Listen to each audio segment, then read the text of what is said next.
Market లో invest చేసి మీ డబ్బులు డబుల్ చేసుకోవాలనుకుంటున్నారా? సుందరరామిరెడ్డి గారి లైవ్ సెమినార్ కి అటెండ్ అవ్వండి. గురుగారు నమస్కారం అండి. ఓం శ్రీ మహాగణాధిపతయే నమః.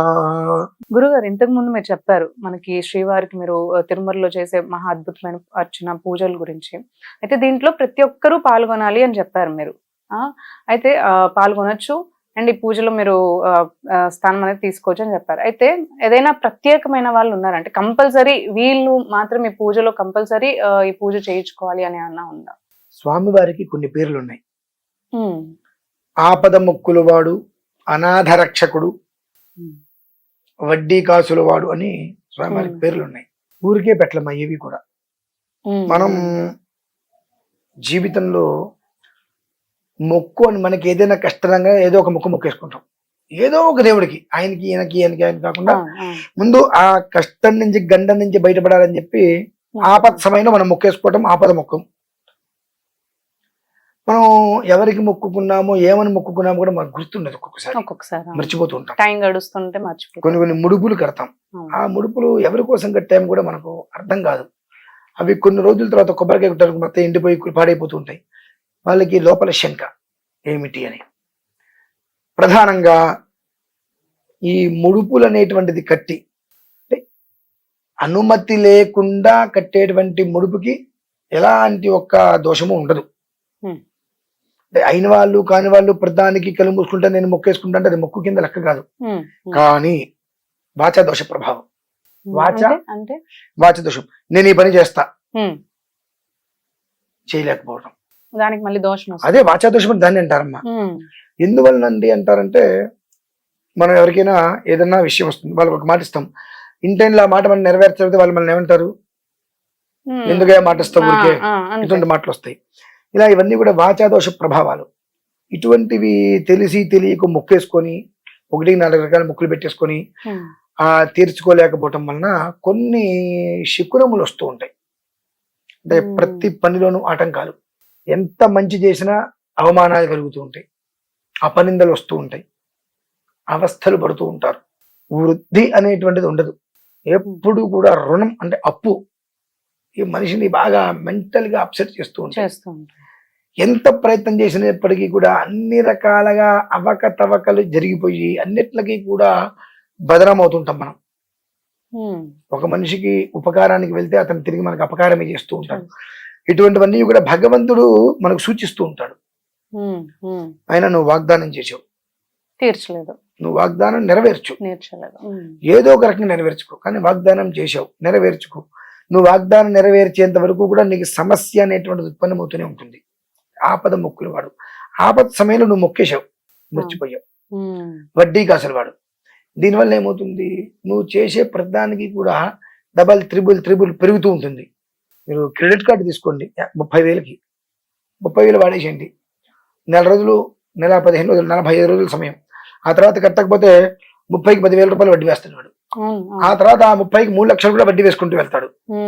ఈ రకంగా వడ్డీ కాసులు వాడేటప్పటికి అందరూ తిరుమల వెంకటేశ్వర స్వామి వారు కుబేరుడి దగ్గర డబ్బు తీసుకున్నందుకు కానీ వాళ్ళు కూడా వడ్డీ కడుతూనే ఉన్నారని అంటారు. ఆయన ఎలా అయితే కనుక వడ్డీ కడుతున్నారో ఆ రకంగా కూడా మనం ఏదైతే కనుక ఒక మాటని వదిలేస్తామో ఆ మాటకి 10,000 10,000 టైమ్స్ అంటే 10,000 రెట్లు వడ్డీ మనం కడుతూనే ఉంటాం. ఏదో ఒక రూపంలో అనర్థాలు వస్తూనే ఉంటాయి. అనాథ రక్షక. అనాథులు అంటే అనాథాశ్రమం ఉండే పిల్లలు కాదండి, మనమే అనాథరం. అందరూ ఉండే ఏకాగ్ర బ్రతుకులు చూశారు. ఒకరి దగ్గర సంపాదన లేకపోతే కుటుంబంలో వాడిని ఎవరు పట్టించుకోరు, వాడు అనాథ. తండ్రి ఒకప్పుడు నా చుట్టూతో అందరూ ఉన్నారు, నేను రూపాయి సంపాదించినప్పుడు నా చుట్టూతో అందరూ ఉన్నారు, అంత బానే ఉంది. ఏం దౌర్భాగ్యమో ఏం కర్మో ఏం పేడో నాకు పట్టి ఉంది, ఎందుకు నుంచి పట్టి ఉందో నాకు అర్థం కావట్లా. అందరూ ఉన్నటువంటి ఏకాకిని అయిపోయా నేను, నన్ను కాపాడు తండ్రి అని మనం అనాథ రక్షక గోవింద అంటే అది అర్థం. అక్కడ ఈ 3 రకాలుగా ఉండేటువంటి దోషాలకి ప్రాయశ్చిత్తమే ఈ 21వ తారీఖు చేసే మహాకృతవమ్మ. ఇది కంప్లీట్ చేసుకోవడం వల్ల ఏమవుతుందంటే ఆపద్బాంధవుడిగా వచ్చి కాపాడతాడు మనల్ని. ఆ రోజు నాడు ఎవరైతే స్వామివారిని భారంగా కాకుండా భాగ్యంగా భావించుకొని ఈ అదృష్టం ఏన్న నాటికి వచ్చింది, మనం జన్మించి ఇన్ని సంవత్సరాలు అయిన తర్వాత ఇన్ని సంవత్సరాలు అయింది, ఇప్పటివరకు ఇటువంటి భాగ్యం మనకు రాలేదు.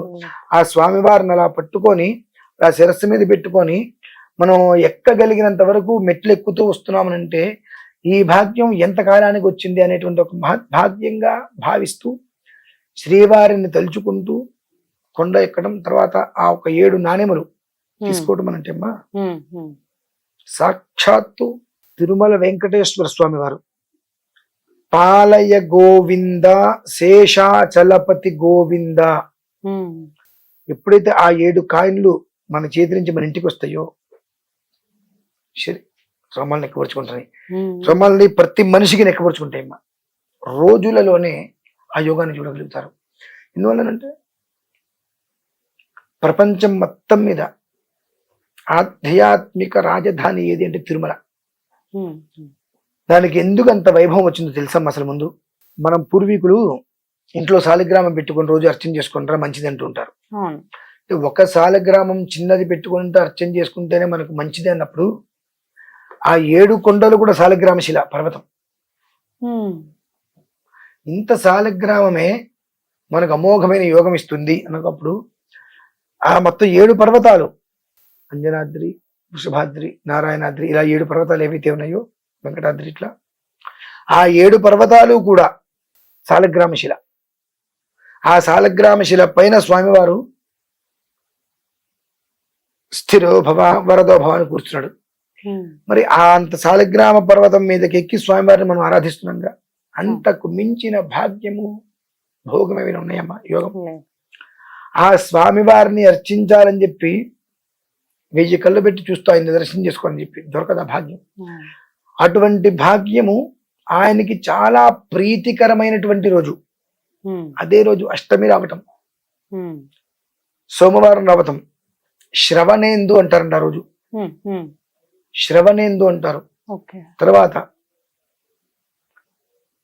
శ్రవణాష్టమి అని అంటారు. శ్రవణ అష్టమి, శ్రవణాష్టమి అని అంటారు. సోమాష్టమి అని అంటారు. ఉదయం సూర్యోదయానికి ఉత్తరాషాఢ నక్షత్రం ఈ సోమవారంతో కలిపి ఇవన్నీ రావటం మూలాన అమోఘమైనటువంటి యోగ ఫలదాయకం అనేటువంటిది ఏర్పడుతుందమ్మా. ఆ కారణం దృష్టిలో ఉంచుకొని ఇలా అనేక రకములైన అవస్థలు ఇబ్బంది పడుతూ ఉన్నారు, అవస్థల్లో ఉన్నారు.